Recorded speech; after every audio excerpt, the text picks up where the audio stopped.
Kung mahilig ka mag-shoot ng mga macro videos or photos, tara, samahan niyo ako. Mag-macro tayo!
So, very minimal na setup. Punta tayo dun sa park.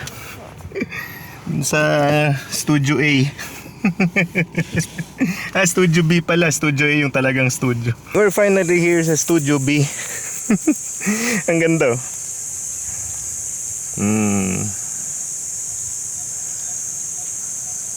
So for this shoot, I just wanna feature our sponsor. Sponsor. Zhiyun's Cinepeer CX100. Kita nyo? Nakakatuwa no? Andito lang siya sa camera bag ko. Oh, ganun lang. Dito lang siya. Oh, diba? It's so lightweight, it's so small. It's battery operated, it's rechargeable. So, hindi ka mahirapan masyadong sasaksak habang ginagamit mo siya. Ayan. Dala rin natin yung kanyang... Dito hindi natin sure kung kailangan natin to, pero malamang kailangan natin to. Okay. Tapos lalagay lang natin to sa maliit na stand. We have this for its stand. Okay na. Diba? Pwede natin siya ilagay kung saan, ipatong kung saan para pwede rin siya syempre sa light stand na matino. But since we'll be doing macro photography, hindi ko pa alam kung anong kukunan ko. So we'll see. Ang kukunan natin, malamang sa malamang, mga dahon-dahon na naman. Parang puro na naman dito mga dahon-dahan. Parang ang daming pwede kunan. Ang lugi tayo dito, magyuyuyuko. Problema rin pag mahangin, yung dahon magalaw. Ayan o. Ito gusto ko, ang ganda ng ano. Ang ganda ng ano niya. Texture ng dahon. So, ayan, dito tayo sa may puno area. Sana lang huwag mawirdohan yung mga taga rito.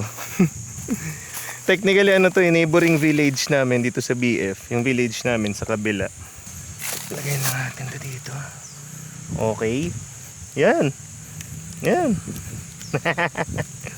So, meron tayong spray bottle.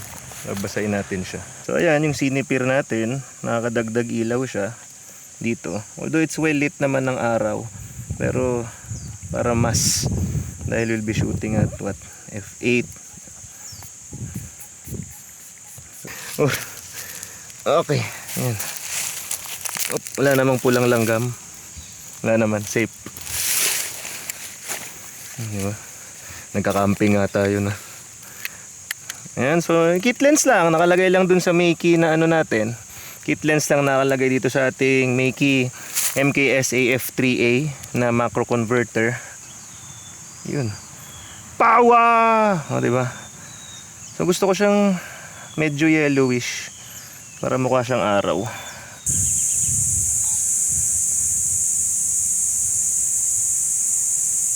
Nice. Siguro pwesto lang. Mas magandang pwesto ng ilaw.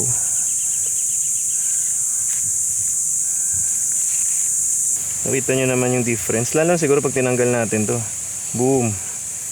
Siyempre mas maliwanag siya. Direct hit eh. Ayun oh. Compared sa wala. See? At ang ibang masushoot. Yung pwede natin ipatong dito sa upuan para hindi ako nahihirapan sa life ko, diba? Yeah. Okay. Hanap tayong yung pwede natin ipatong dito para tayo nahihirapan sa life natin. Ito. Pwede ito. Ito na yung setup natin. Nilagyan ko ng mga bato-bato. And ito yung ilaw, siyempre yung sinipir natin, tapos itong LED light na blue. Ayan. So medyo malakas hangin, pero just for demonstration sake lang naman. Ayan. So meron tayong accent na blue, and then itong sinipir, ano yun natin dito. Ayan. Accent line. Ayan. Nice. Oh. Napakaangas. Ay, patay. Ayan. Alright.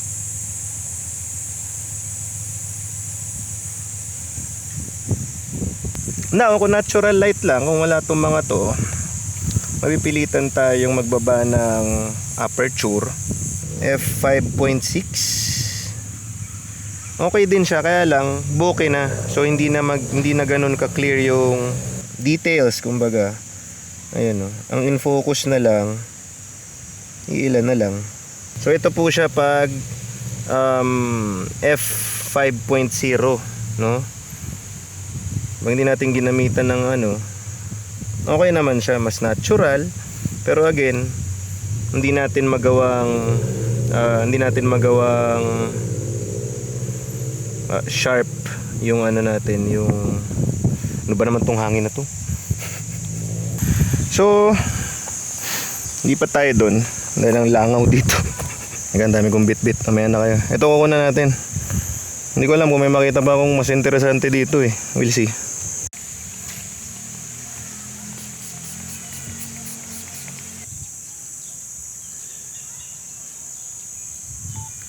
So tingnan natin with our Cinepeer. Wow, sobrang ano niya. Naku, hindi ko nakikita yung screen. Teka, tingnan natin. Yun. Nice.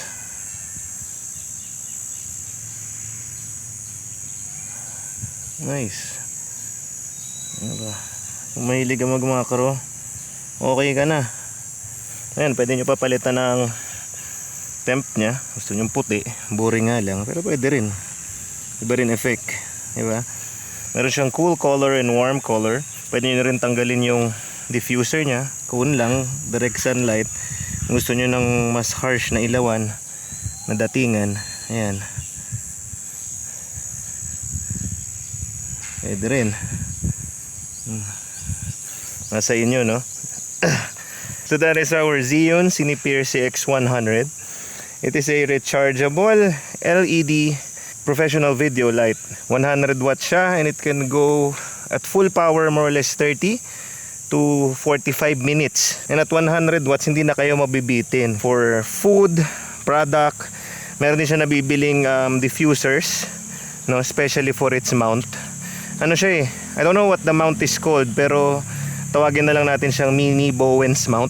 That's about it for this video. Sana nag-enjoy kayo. Pasensya na, ito lang nahanap ko. Ini-expect ko marami akong makikitang bagay-bagay dito na mas interesante. Pero okay na rin kaysa wala.